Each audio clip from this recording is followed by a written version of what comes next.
भारत के पूर्वोत्तर में बसे नागालैंड राज्य अपनी विशिष्ट सांस्कृतिक, जनजातीय परंपराओं और प्राकृतिक सौंदर्य के लिए जाना जाता है।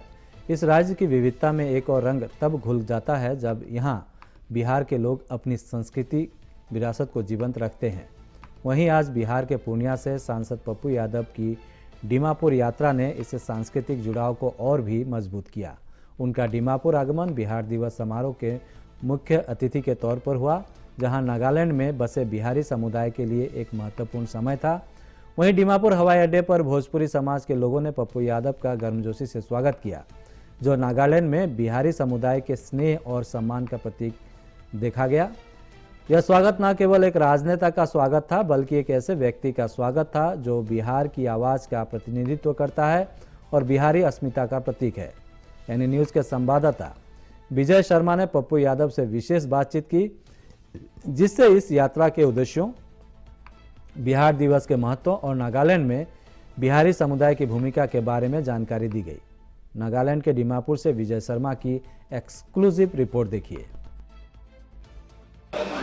नमस्कार, आप देख रहे हैं एनी न्यूज़ और एनी न्यूज़ पहुंचा है आज नागालैंड के दीमापुर, और दीमापुर में आज पहुंचे हैं बिहार के पूर्णिया के सांसद पप्पू यादव। उनका जो वेलकम हो रहा है यहाँ पे, जो भोजपुरिया समाज है, जो बिहारी समाज है, वो लोग पप्पू यादव का वेलकम कर रहे हैं। आप देखिए कितने हर्षोल्लास से, क्योंकि यहाँ पे नागालैंड के दीमापुर में आज 23 तारीख को बिहार दिवस का पालन किया जा रहा है, और उसी बिहार दिवस के मुख्य अतिथि के तौर पर पप्पू यादव पहुंचे हैं, जो बिहार के पूर्णिया के सांसद हैं, और जो गर्मजोशी से लोग यहाँ स्वागत कर रहे हैं, और एक तस्वीर लेने के लिए लोग यहाँ पे उतारू है, और घंटों से लोग इंतजार कर रहे थे उनका। और हम अभी वर्तमान दीमापुर जो हवाई अड्डा है वहाँ पहुँचे हैं। हम सीधे उनसे जोड़ने की भी कोशिश करेंगे, उनसे कुछ बातें करने की कोशिश करेंगे।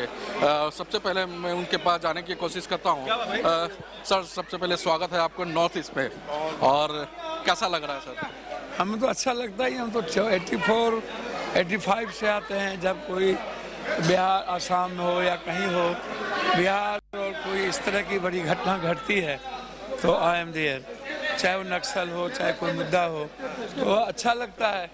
इंडिया हमारा है, नागालैंड हमारा है, नागालैंड के लोग हमारे हैं, नागालैंड में रहने वाले लोग हमारे हैं, और हम नागालैंड नॉर्दर्न इलाके की तरक्की चाहते हैं, इसका विकास चाहते हैं। आज़ाद हिंदुस्तान के बाद जो विकास होना चाहिए नॉर्थ में, कांग्रेस के समय में बहुत ज़्यादा डेवलप होने की कोशिश हुई, नॉर्थ को हमेशा साथ लेने की, लेकिन अभी जो मुद्दे हैं, कभी भाषा को लेके, कभी डिलिमिटेशंस के मुद्दों को लेकर, ये बिल्कुल गलत है, ये अच्छा नहीं है। तो ये जो डिलिमिटेशंस के लेकर के साउथ नॉर्थ की जो स्थिति है, बिल्कुल बदलाव की स्थिति है। एक लगता है कि नॉर्थ का सीट को ख़त्म करने की तैयारी, साउथ के सीट को ख़त्म करने की तैयारी, तो ये नहीं होना चाहिए। ये हमारा इंडिया है, और भारत में सब इक्वलिटी है, सबका रेस्पेक्ट। हम सियासत के लिए इंडिया में कोई काम नहीं करेंगे, हम काम करेंगे इंडिया को बनाने के लिए, इंडिया की भाषा को रेस्पेक्ट करने के लिए। जो भी भाषा है, मिथिला है, अंगिका है, भोजपुरी है, नागपुरी है, मगही है, कन्नड़ है, उड़िया है, मलयालम है, नागपुरी है। अब अभी जो मणिपुर की स्थिति है, अब 2 सालों से आप देख लीजिए मणिपुर को क्या करके रख दिया। लग रहा है कि हमारी कंट्री में नहीं है, कंट्री से बाहर कर दिया गया, मणिपुर को बांट दिया गया। हमारे पास, हम कहते हैं कि हम दुनिया के सबसे बड़े ताकतवर मेन पावर, हमारे पास आर्मी है, लेकिन हम करते क्या है, हम करना क्या चाहते हैं? तो नॉर्थ को बिल्कुल नेगलेक्ट कर देना, और राजनीति बिल्कुल इकोनॉमी पे, पैसा उतना ही दो जितने में हम यहाँ की सारी चीज़ों को, मेन पावर को खरीद के हम एक सियासत, उनको एक एमपी से कोई मतलब नहीं है, एमपी की कोई वैल्यू इधर नहीं है, सरकार से भी मतलब नहीं है। मणिपुर की झगड़ा किस बात का? ड्रग्स को लेकर, कोकीन को लेकर के, स्मैक्स को लेकर, और उसमें इन्वॉल्व है दिल्ली और बम्बई, ये लोग बाहर बैठे हुए हैं। तो ये लड़ाई को आप बहुत विचित्र बना दिया है, तो इसीलिए एक गलत तरीके से रास्ता अख्तियार नहीं करना चाहिए। नॉर्थ हमारी ज़िंदगी है, ये जो हमारा इलाका, ये मेरा लाइफ लाइन है, यहाँ जो बिहार के लोग रहते हैं वो समझिए कि यहाँ के निर्माण के लिए रहते हैं, यहाँ में तरक्की में है। या बिहार तरक्की नहीं हो रही है, नागालैंड तरक्की कर रहा है। बिहार के लोग नागालैंड की इकोनॉमी की बात करते हैं, नागालैंड को बनाने की बात करते हैं, नागालैंड के लिए काम करते हैं। आते वहाँ से ज़रूर हैं, लेकिन ये ऐसा तो है नहीं कि यहाँ से पैसा बिहार जाता है। हम पैसा यहाँ दे रहे हैं, तो बिहार के लोगों को सोचिए कि वो जब जहाँ जाता है तो उस स्टेट के, उस कंट्री को बनाने की बात करता है।